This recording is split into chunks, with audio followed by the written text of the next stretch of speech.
아버님, 혹시 거실 화장실 쓰셨어요? 썼지. 왜?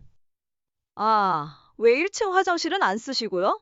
변기 커버도 안 올려놓으셨네요. 급해서 1층까지 어떻게 가냐? 집에 아무도 없는데 굳이 거길 쓸 필요는 없잖아. 사람 있을 때만 따로 쓰자는 말이 아니었어요. 욕실은 사적인 공간이니까요. 다른 사람이랑 같이 쓰는 게 불편해서 드린 말씀이었어요. 현지 엄마가 말을 좀 세게 하긴 하는데요. 그런 뜻은 아니에요. 아무래도 여자다 보니까 그런 점도 아버지가 이해 좀 해주세요. 욕실에서 화장도 하고 뭐도 하고 시간이 많이 걸리더라고요. 저한테도 변기에서 앉아서 하라고 그러고요. 아무튼 아버지한테만 그런 거 아니니까 오해 마시고요. 오늘 이야기의 주인공은 68세 박진호 씨입니다. 그리고 그의 아들과 며느리에 관한 이야기이죠. 박 씨는 함께 살기 전까진 아들 부부에 대해 잘 몰랐습니다. 내 아들에 대해서 잘 몰랐다는 게 자랑은 아니지만 적어도 결혼 전에는 지금 같지는 않았던 것 같습니다. 사정이 딱해서 집에 들어와 사는 걸 허락한 순간부터 박 씨는 눈치밥에 배가 부를 지경이었습니다. 왜 내 집에서 내가 눈치를 봐야 하나 싶었지만 그래도 아들만이 아니라 며느리와도 같이 사는 것이기에 조심스럽지 않을 수가 없었습니다. 그래서 이런저런 요구해도 다 뜻대로 하라고 양보했죠. 좀 불편해도 언젠가는 아들 부부가 다시 나갈 거라 생각하며 참기로 했습니다. 그런데 화장실도 제대로 못 쓰게 될 줄은 몰랐습니다. 거실에 있는 화장실을 공유하는 건 찝찝하다며 자신들만 사용하겠다고 한 겁니다. 그러면서 박 씨에게는 창고 같은 작은 보조 화장실을 이용하라고 했습니다. 그러다가 박 씨가 거실 화장실을 몇 번 이용하자 며느리는 아예 문을 걸어 잠그고 박 씨 이용 금지라는 포스트잇까지 붙여 놓았습니다. 그 순간 박 씨는 더 이상 며느리를 배려해 줄 필요를 느끼지 못했습니다. 시부모라고 해서 마냥 자식에게 맞춰줄 이유는 없는 법입니다. 그것도 내 집에서 말이죠. 그래서 박 씨도 가만히 있지 않기로 했습니다. 부모를 무시한 대가가 어떤 건지 보여줘야겠다. 박 씨에겐 아들이 둘이 있었습니다. 그리고 아내와는 4년 전에 사별했습니다. 자식들 모두 결혼해 각자의 가정을 꾸렸기에 박 씨는 아내와 함께 살던 집에서 혼자 지내고 있었습니다. 그 집은 경기도에 위치한 3층짜리 주택이었고 박 씨가 직접 지은 터라 구조가 조금 특이했습니다. 3층짜리라고는 해도 주요 생활 공간은 오직 2층뿐이었습니다. 1층은 미술을 했던 아내의 작업실 겸 창고였고 3층은 테라스와 연결되는 큰 방 하나가 있는 구조였습니다. 그곳은 아내가 예쁘게 꾸며놓은 공간이었고 자식들이 오면 종종 내주는 곳이기도 했습니다. 혼자 지내기 적적하지 않으세요? 집이 너무 넓어서 더 그럴 것 같은데요. 전에는 그랬는데 이제는 괜찮아. 조용히 지내는 것도 좋지 뭐. 작은 집으로 옮겨서 사시는 건 어떠세요? 1층도 관리해야 되고 테라스도 보니까 청소 좀 해야겠던데요. 아이고, 시간 나면 한다는 게 자꾸 미루다 보니까 좀 지저분해졌지. 너희 가면 할 테니까 걱정 마. 별로 힘들지 않아. 어느 날 큰아들 내외가 집에 놀러와서는 집을 두리번거렸습니다. 아무래도 혼자 이 집에서 살아가는 박 씨가 걱정이 되는 모양이었습니다. 하지만 박 씨는 이 집을 두고 다른 곳으로 가고 싶지는 않았습니다. 아내와의 추억이 깃든 집이었고 이제 와서 낯선 곳에 적응하는 것도 박 씨는 원하지 않았습니다. 1층에 주차 공간이 있었고 한켠에 텃밭만 있을 뿐 따로 관리해야 할 마당이 있는 것도 아니어서 크게 어렵지도 않았습니다. 그런데 큰아들은 다음 명절에도 찾아와 같은 이야기를 꺼냈습니다. 우리들은 위에서 잘게, 너희는 작은 방에서 자. 큰아들이 작은 아들에게 말했습니다. 2층에는 방이 3개 있었지만 크지가 않아 3층에서 자는 게 가장 쾌적했습니다. 작은 아들은 형의 말을 듣고는 별 대꾸 없이 고개를 끄덕였습니다. 아버지, 잠깐만요. 얘기 좀요. 작은 아들 내외가 방으로 들어가자 큰아들이 조용히 박 씨를 불렀습니다. 그리고는 낮은 목소리로 말했습니다. 아버지, 제가 아무리 생각해봐도 집이 너무 커요. 이 정도는 되니까 명절에도 저희가 다 와서 자고 가지 않습니까? 손주들까지 합치면 집이 그렇게 크다고 할 수도 없었습니다. 그런데 큰아들이 자꾸 집이 크다고 말하던 이유가 그 순간 박 씨에게 선명히 떠올랐습니다. 저희 전세금을 또 올려달라고 하더라고요. 뭐 지난번에도 올렸었잖아요. 이번에도 또 올려달래요. 그래서 이참에 대출 받아서 집을 살까 어쩔까 얘기 중인데 아버지가 작은 집으로 옮기시면 좀 여유돈이 있으시니까요. 좀 도움을 청하고 싶어요. 박 씨는 아들의 말을 머릿속에서 잠시 곱씹었습니다. 결국 박 씨더러 집을 팔고 그 돈을 나눠달라는 이야기였습니다. 순간 박 씨의 눈이 놀라움으로 커졌습니다. 그렇게는 안 되지. 그리고 단번에 거절했습니다. 혹여 매정하게 느껴졌을지 몰라도 박 씨에겐 그럴 수밖에 없었습니다. 이미 결혼할 때 전셋집을 구해주느라 두 아들을 모두 지원했던 박 씨였습니다. 그리고 그게 마지막일 거라 생각했던 것이죠. 이제는 자식들도 제 살 길은 스스로 찾아야 했고 그건 박 씨도 마찬가지였습니다. 아들을 생각하자면 도와주고 싶은 마음이야 있었지만 그렇게까지 할 이유는 없었습니다. 나중에 결국 작은 집으로 이사를 가더라도 그 돈은 박 씨의 노후 자금이었지 아들 집 살 돈에 보탤 몫은 아니었습니다. 어차피 여기서 사시나 조금 작은 데서 사시나 아버지한테는 큰 차이 없잖아요. 평소에 1층도 3층도 안 쓰시니까요. 3층은 너희들 가끔 오면 쓸 방이고 1층은 아빠도 작업실로 써. 무슨 작업실이요? 요새 목공 배우잖아. 그냥 취미잖아요. 그냥 취미든 모든 공간엔 있어야 할 이유가 있는 거 아니냐. 그러자 아들이 길게 한숨을 쉬었습니다. 박 씨의 단호한 태도를 느낀 모양이었습니다. 아들은 말없이 3층으로 올라가 잠을 청하러 갔고 그 모습을 보니 박 씨도 마음이 편하지는 않았습니다. 하지만 그렇다고 해서 자식에게 올인하는 어리석은 선택은 할 수 없었습니다.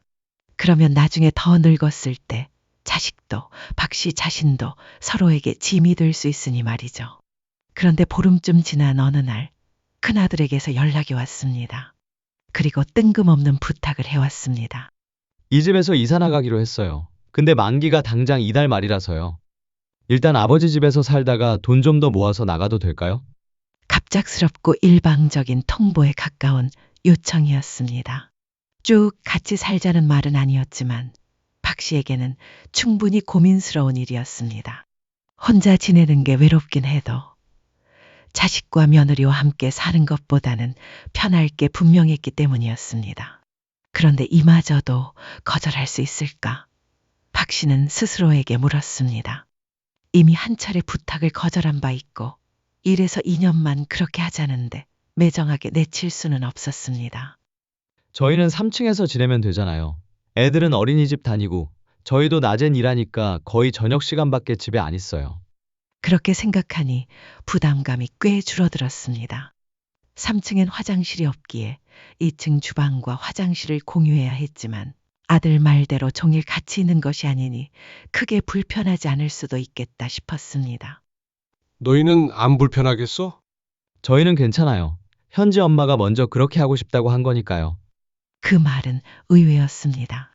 며느리와 그리 살가운 사이는 아니었기에 당연히 아들의 머릿속에서 나온 말일 거라고 생각했던 박 씨였습니다.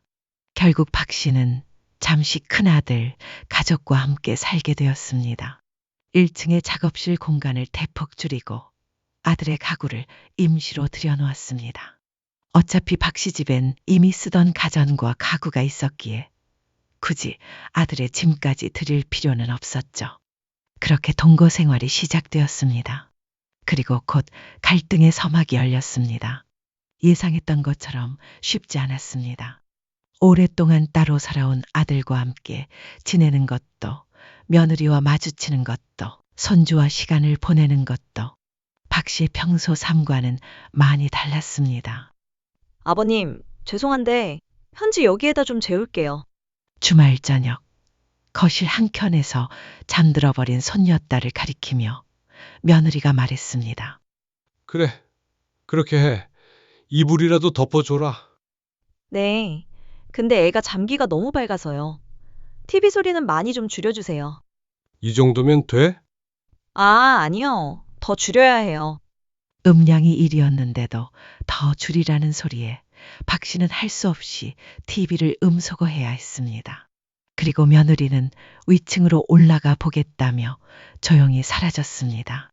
소리도 안 나는 TV는 더 이상 재미도 없었고 괜히 소파에서 뒤척이는 소리가 손녀를 깨울까 조심스러워 박 씨는 살금살금 자리에서 일어났습니다. 그리고 방에 들어가 눕게 되었죠. 박 씨는 원래 낮잠을 자더라도 거실 소파에서 쉬곤 했지만 이제는 그마저도 마음 편히 할 수 없었습니다. 하지만 함께 살면 그 정도 불편함은 감수해야 한다는 걸 알고 있었습니다. 아버님, 노크를 하셔야죠. 아니, 노크했는데 못 들었어? 안 들렸어요. 며느리가 언성을 높이자 박 씨는 황급히 열었던 욕실 문을 다시 닫았습니다. 다행히도 며느리가 샤워 중이진 않았지만 세면대 앞에 서 있던 며느리와 거울 속에서 눈이 마주쳐 박 씨도 무척이나 당황한 상태였습니다.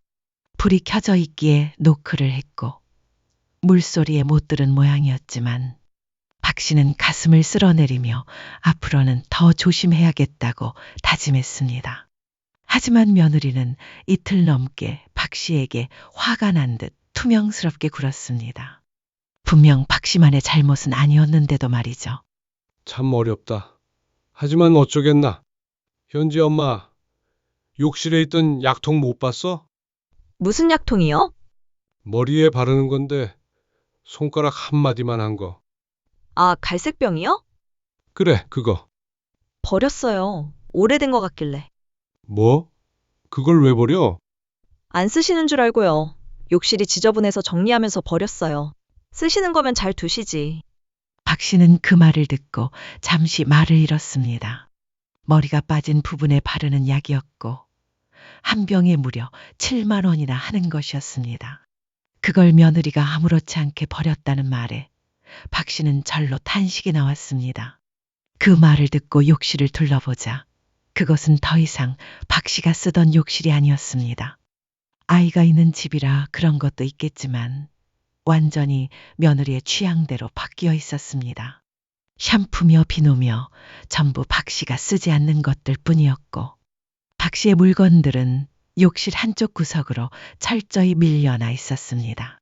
박 씨가 생각했을 때 아들 내외와 합가하고 가장 불편한 점은 단연 화장실이었습니다. 내 식구가 하나의 화장실을 같이 써야 하니 불편한 상황이 끊이질 않았습니다. 아버님, 죄송하지만 수건. 손 닦으신 거는 따로 걸어두세요. 현지가 그걸로 자꾸 얼굴을 닦아서요. 아, 난 그냥 늘 여기다 걸어두는데. 수건은 따로 쓰는 게 좋을 것 같아요. 위생적으로도 그렇고요. 비단 박 씨만 느끼는 불편함은 아니었던 겁니다. 그러던 어느 날 아들이 조심스레 말을 꺼냈습니다.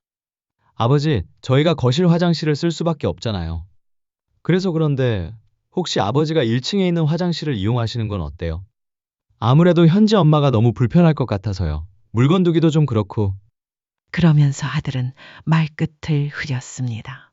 당연한 말이지만 1층 작업실 화장실은 현관문을 나가야만 들어갈 수 있는 구조였습니다.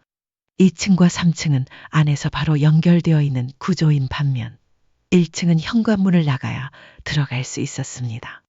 매번 씻을 때마다 화장실을 갈 때마다 외출하듯 문을 나가야 한다는 건 분명히 불편한 일이었습니다. 하지만 오랫동안 사용하지 않아 낡긴 했어도 세면대도 있고 변기도 있는 작은 욕실이었습니다. 습하고 지저분하긴 했지만 쓰려면 못 쓸 것도 없는 곳이었죠. 박 씨도 생각했습니다. 불편하게 화장실을 같이 공유하느니 차라리 1층을 따로 쓰는 게 나을지도 모르겠다. 그래서 결국 그래, 알았다. 당황스럽긴 했지만 젊은 사람들, 특히 며느리는 시아버지와 욕실을 같이 쓰는 것이 불편할 수도 있다고 생각해 양보하기로 했습니다. 아이고, 곰팡이가 많이 생겼네. 정말 오랜만에 문을 열어본 1층 화장실이었습니다. 원래는 박 씨도 1층에서 작업을 하다가도 화장실을 쓸 일이 있으면 굳이 2층으로 올라가곤 했습니다. 그만큼 관리가 안 되어 너무 지저분했기 때문이었습니다. 박 씨는 그날 종일 1층 화장실을 청소했습니다. 그래서 이전보다는 훨씬 나아졌지만 오랜 시간 묵은 때만큼은 어쩔 수 없었습니다. 그러던 어느 날이었습니다. 모두들 직장에 가고 손주는 어린이집에 가서 낮 시간 동안은 박 씨 혼자 집에 남아 있었습니다. 보통은 박 씨도 외출을 자주 하는 편이었지만 그날은 몸이 좋지 않아 오랜만에 편히 집에서 쉴 생각이었습니다. 낮잠을 자던 박 씨는 요의가 느껴져 눈을 떴고 거실 화장실에서 볼일을 보고 나왔습니다. 그렇게 하루가 흘러 저녁이 되고 가족들이 하나둘 집으로 돌아왔습니다. 그런데 갑자기 욕실 쪽에서 쾅 하는 소리가 났습니다.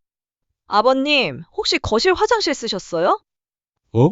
박 씨는 갑작스런 질문에 잠시 눈을 굴렸습니다. 곰곰이 생각해 보니 낮에 요의가 급해 한번 다녀온 기억이 희미하게 떠올랐습니다. 썼지? 왜? 아, 왜 1층 화장실을 안 쓰시고요? 변기 커버도 안 올려놓으셨네요? 급해서 1층까지 어떻게 가냐? 집에 아무도 없는데 굳이 거길 쓸 필요는 없잖아. 하지만 며느리의 생각은 달랐습니다. 그녀의 얼굴에는 서운함이 그대로 드러나 있었고 말투도 차가워졌습니다. 사람 있을 때만 따로 쓰자는 말이 아니었어요. 욕실은 사적인 공간이니까 다른 사람이랑 같이 쓰는 게 불편해서 드린 말씀이었어요. 그 말에 박 씨는 잠시 말문이 막혔습니다. 처음엔 단지 배려 차원에서 공간을 나누자는 이야기인 줄 알았던 박 씨는 며느리의 단호한 말에 조금 놀랐습니다. 그러면 결국 아예 2층 화장실은 쓰지 말라는 말이나 다름없었습니다. 박 씨가 황당해하자 아들은 조용히 박 씨를 부엌 쪽으로 데려가 말을 꺼냈습니다. 현지 엄마가 말을 좀 세게 하긴 하는데요. 그런 뜻은 아니에요. 아무래도 여자다 보니까. 그런 점도 아버지가 이해를 좀 해주세요. 욕실에서 화장도 하고 뭐도 하고 시간 많이 보내더라고요. 저한테도 변기에서 앉아서 하라고 그러고요. 아무튼 아버지한테만 그러는 거 아니니까 오해 마시고요. 아들의 변명을 들은 박 씨는 한숨을 푹 내쉬었습니다.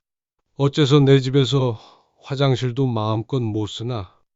1층 화장실은 오래되어 보일러가 작동하지 않아 따로 설치된 온수기를 써야 했습니다. 그마저도 물이 따뜻해지려면 한참을 기다려야 했고 변기 수압도 약해 자주 막히기 일쑤였습니다. 그래서 웬만하면 낮에는 2층 욕실을 이용하려고 했는데 이제는 그마저도 안 될 모양이었습니다. 참나, 알았다. 마음 같아서는 그렇게 불편하면 너희가 1층 써라. 하고 호통이라도 치고 싶었지만 현실적으로 아들, 며느리, 손녀딸까지 전부 1층을 오르내리며 화장실을 쓰게 한다는 건 무리였습니다. 보통 집들처럼 안방에도 화장실이 있었더라면 좋았겠지만 아내와 단둘이 살던 시절엔 그렇게까지 할 필요성을 느끼지 못해 화장실을 하나만 둔 것이 이제 와서는 아쉽기만 했습니다. 그래도 박 씨는 스스로를 달랬습니다. 1년만 참자. 기한이 정해진 일이 아니었다면 다른 방법을 강구해 봤을지도 모릅니다. 하지만 평생 같이 살 일은 죽어도 없을 것 같았기에 박 씨는 그저 묵묵히 참고 또 참을 수밖에 없었습니다. 아이고, 어쩜 그렇게 텃밭을 곱게 갖고 났어? 나는 귀찮아서 집에서는 손 하나 까딱하기도 싫은데. 그러게 말이야. 갈 때 좀 따가야겠네. 그렇게 해. 박 씨의 친구 몇이 모이는 날이었습니다. 오늘은 박 씨의 집에서 모이기로 했죠. 1층에 아기자기하게 가꿔 놓은 텃밭을 본 친구들은 입을 모아 부러워했습니다. 텃밭 이야기를 나누며 한참 수다를 떨다 보니 어느새 시간이 훌쩍 지나 있었습니다. 그래도 아들네랑 같이 사니까 밥은 잘 챙겨 먹겠네? 며느리가 밥 차려주지? 차려주긴 뭘. 내가 차려 먹지. 다들 바빠. 요즘 사람들 집에서 밥도 잘 안 먹어. 실제로 며느리는 집에서 요리를 거의 하지 않았습니다. 손녀딸 밥은 잘 챙겨주긴 했지만 대부분은 밖에서 간단한 음식을 사와서 식사를 해결하곤 했습니다. 박 씨는 저녁을 이르게 먹는 편이었기에 아침부터 저녁까지 혼자 있을 때처럼 알아서 챙겨 먹고 있었습니다. 우리 아들은 같이 살자고 은근슬쩍 말해도 자꾸 말을 돌려. 늙은이 데리고 살고 싶겠어? 그냥 둘이서 알콩달콩 하면서 살아. 마누라랑 무슨 알콩달콩이야. 근데 화장실이 여기였지? 한 친구가 화장실 문을 열려고 하자 박 씨는 순간 움찔했습니다. 괜히 화장실을 썼다가 또 며느리에게 한 소리 들을까 싶어 박 씨는 순간 움찔했습니다. 왜? 화장실 아니야? 맞아. 근데 깨끗하게 써. 당연한 소리를 해. 박 씨는 조마조마해하며 눈치를 보는 스스로가 어이가 없었습니다. 자신이야 그렇다 치더라도 손님에게 1층까지 내려가 라고 할 수도 없는 노릇이기에 그냥 두었지만 왜 자꾸 이렇게 눈치를 보게 되는지 모르겠다는 생각이 들었습니다. 그리고 저녁 아들네가 돌아왔을 때였습니다. 친구분들 잘 있다가 가셨어요? 응. 잠깐 얘기만 하다가 갔지. 미리 아들 내외에게 말은 해두고 초대한 자리였기에 혹시 또 자기들 공간이 어쩌고 저쩌고 나올까 싶어 조심했었습니다. 그런데 며느리의 반응이 조금 이상했습니다. 욕실에서 씻고 나온 며느리는 아무 말 없이 박 씨를 힐끗 쳐다보더니 무표정한 얼굴로 지나쳐갔습니다. 현재는 벌써 자? 네. 딱 한마디만 남긴 채 며느리는 방으로 들어갔고 박 씨는 어쩐지 냉랭한 기운이 감도는 것 같아 마음이 무거워졌습니다. 내 착각인가? 하지만 그것은 단지 기분 탓이 아니었습니다. 그로부터 사흘쯤 뒤 큰일이 벌어졌습니다. 1층 화장실에서 물이 줄줄 새기 시작한 것입니다. 변기 배관이 터졌는지 정확한 원인은 알 수 없었지만 수리기사를 불러보니 공사를 해야 한다고 했습니다. 돈도 들고 시간도 걸릴 문제였습니다. 그래서 박 씨는 며칠 동안 거실 화장실을 이용하면서 공사 견적을 알아보고 있었습니다. 내일 어디 가세요? 내일은 좀 늦게 들어올 거야. 너희는? 주말인데 어디 안 가? 저희는 내일 집에서 쉬려고요. 박 씨는 아들의 말에 고개를 끄덕였습니다. 주말마다 손녀를 데리고 여기저기 다니던 아들 부부였기에 이번에는 집에서 쉴 생각인 듯 했습니다. 다음날 아침 박 씨는 일찍 외출했습니다. 그리고 해가 저물 무렵 돌아온 집, 이상하게도 불이 전부 꺼져 있었고 아무도 보이지 않았습니다. 이 밤중에 어딜 간 거야? 안방으로 들어가려던 찰나 박 씨의 눈에 무언가 이상한 것이 들어왔습니다. 그것은 욕실 문에 붙은 노란색 종이 한 장이었습니다. 이게 뭐야? 박 씨는 걸음을 멈춘 채 종이를 뚫어지게 바라보았습니다. 그리고 그 노란 종이엔 이렇게 적혀 있었습니다. 화장실은 저희 전용입니다. 사용 금지 부탁드려요. 둥글둥글한 글씨체는 분명 며느리의 것이었습니다. 그걸 본 박 씨는 허탈한 웃음을 터뜨렸습니다. 그렇게까지 하지 않아도 박 씨는 이미 충분히 알고 있었습니다. 그래서 번거롭더라도 하루에 몇 번씩 1층과 2층을 오르내리며 참아가고 있었던 것이었습니다. 굳이 이렇게까지 해야 하나? 박 씨는 잠시 손을 올려 그 종이를 때려다 이내 손을 떨구었습니다. 떼면 또 아버님 왜 떼셨어요 하며 뭐라 하겠지. 그 목소리가 머릿속에서 또렷하게 들리는 듯 했습니다. 고개를 절레절레 흔들며 그냥 지나치려던 그때 박 씨의 시선이 또 다른 무언가에 멈췄습니다. 이건 또 뭐야? 박 씨는 허탈한 숨을 내뱉었습니다. 욕실 문 손잡이가 원래 은색이 아닌 검정색으로 바뀌어 있었던 겁니다. 그리고 그 손잡이엔 번호 키패드가 달려 있었습니다. 비밀번호를 눌러야만 열 수 있는 전자 잠금 장치였습니다.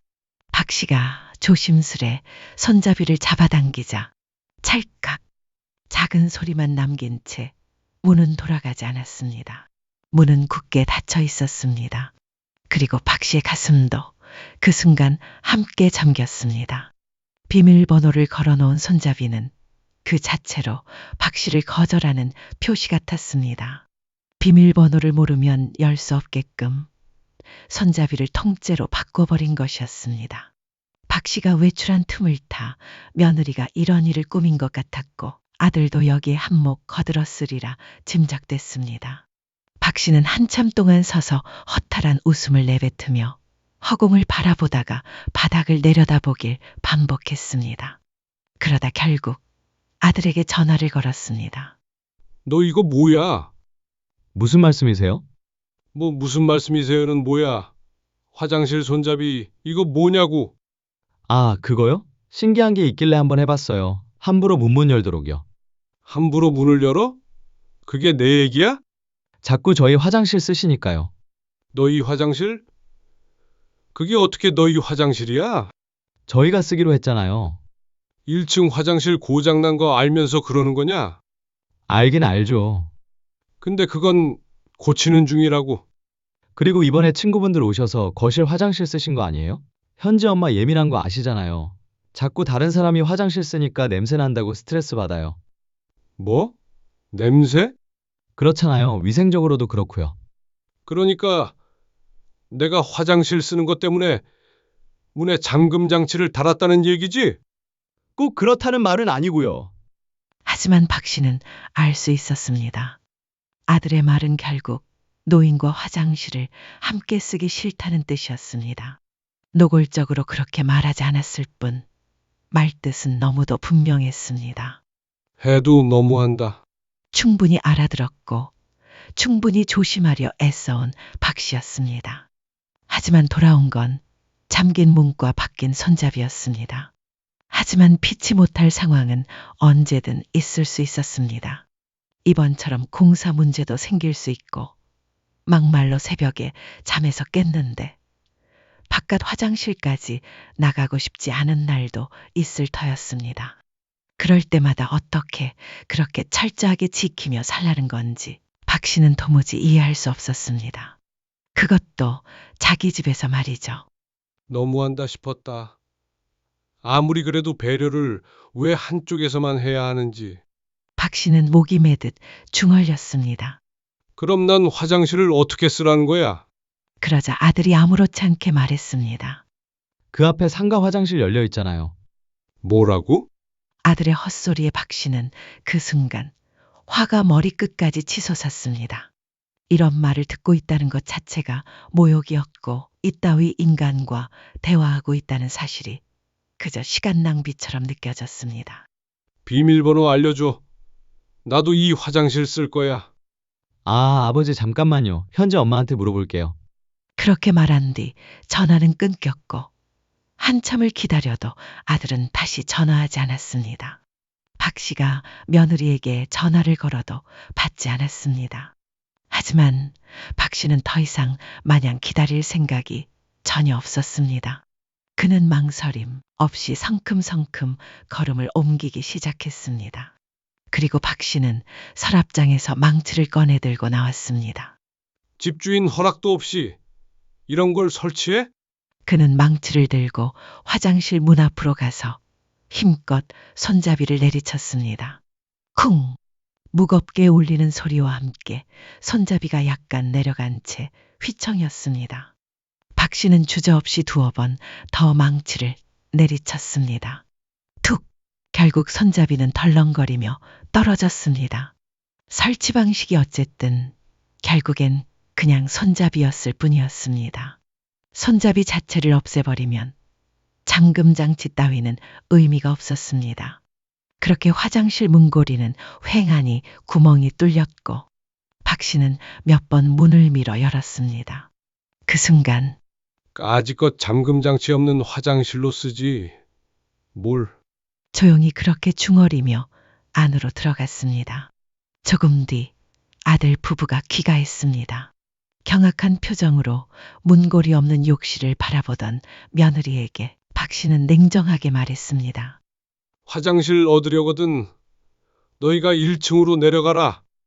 아버지, 거기 고장 났잖아요. 고쳐서 쓰던지 알아서 해. 그럼 현지는요? 애는 어떻게 하고요? 요 앞에 상가 화장실 늘 열려 있다며. 아버님, 그거 비싼 거예요. 그래. 너희가 공짜로 살고 있는 그 방세보다 비싸냐? 그 말에 아들은 입을 꾹 다물었습니다. 아무 말도 하지 못한 채 고개를 떨구고 말았습니다. 너무하신 거 아니에요? 애초에 거실 화장실은 저희 쓰라고 하셨잖아요. 편의상 그렇게 하라는 거지. 내가 출입 금지 당한 거랑은 다른 문제 아니냐? 그러자 며느리는 서운하다는 듯 얼굴을 찌푸리며 말했습니다. 아무리 저희가 얹혀 살고 있다지만 이런 식으로 눈치밥 먹을 줄은 몰랐어요. 눈치밥이라니 기가 막힌 말이었습니다. 눈치를 봐도 박 씨가 봤지. 아들 내외가 눈치를 본 적은 단 한 번도 없었습니다. 그랬다면 감히 화장실 문을 잠그는 짓은 하지도 않았을 겁니다. 아들 내외는 화를 냈습니다. 며느리가 예민하다. 기분이 예민해서 그렇다. 그렇게 생각하려 했던 박 씨였지만 결국 아들도 똑같다는 걸 깨달았습니다. 아무리 배려해도 더 많은 걸 바라고 모든 걸 부모 탓으로 돌리는 그들의 태도에 박 씨는 결심이 섰습니다. 들여 살게 해줬으면 눈치를 보지 않더라도 최소한 고마운 줄은 알아야 했습니다. 자기들 집이라 하더라도 그렇게 막무가내로 구는 건 예의가 아니었습니다. 하물며 여긴 박 씨의 집이었습니다. 아버지한테 정말 실망이에요. 다른 것도 아니고 그냥 욕실만 좀 따로 사용했으면 하는 게 그렇게 잘못인가요? 그러면서 모든 갈등이 마치 박 씨 때문인 양 몰아가는 아들의 태도. 이 말, 저 말, 길게 할 필요도 없었습니다. 다음 날 모두가 출근한 틈을 타서 박 씨는 조용히 현관문의 비밀번호를 바꿔버렸습니다. 그리고 1층에 있는 아들의 짐이 놓인 작업실만 문을 열어두었습니다. 그곳에서 짐을 꺼내가라는 뜻이었습니다. 박 씨는 아들의 짐을 대충 싸서 1층에 함께 두었고 남은 짐들은 나중에 아들 내외가 나가고 나면 돌려줄 생각이었습니다. 그러자 또 난리가 났습니다. 동네가 떠나가라 문을 두드리며 소리를 질렀습니다. 하지만 박 씨는 단단한 얼굴로 문을 열어줄 생각이 전혀 없었습니다. 거기 있는 메모 봐. 현관문에 붙여둔 메모였습니다. 이곳은 내 집이니까 사용금지 부탁한다. 그 문구를 본 아들의 어깨가 툭 무겁게 떨어졌습니다. 그제야 자신들이 진짜 쫓겨났다는 걸 깨달은 것입니다. 현지랑 현지 엄마는 처가에 일단 보냈어요. 저는 지금 집 알아보고 있고요. 그런데 이렇게까지 하실 수는 없는 거예요. 나중에 후회 마세요. 그래. 후회 안 한다. 그것이 끝이었습니다. 모두가 떠난 자리 다시 조용해졌고 박 씨의 마음도 다시 고요해졌습니다. 박진호 씨의 사연은 여기까지입니다. 자기 집에 들어와 살게 해줬더니 욕실에 비밀번호까지 걸어버린 아들 며느리. 너무 심하지 않았나요? 박진호 씨가 끝내 결단을 내린 선택. 여러분은 어떻게 생각하시나요? 이런 상황에서 여러분이라면 어떻게 대응하셨을지도 궁금합니다.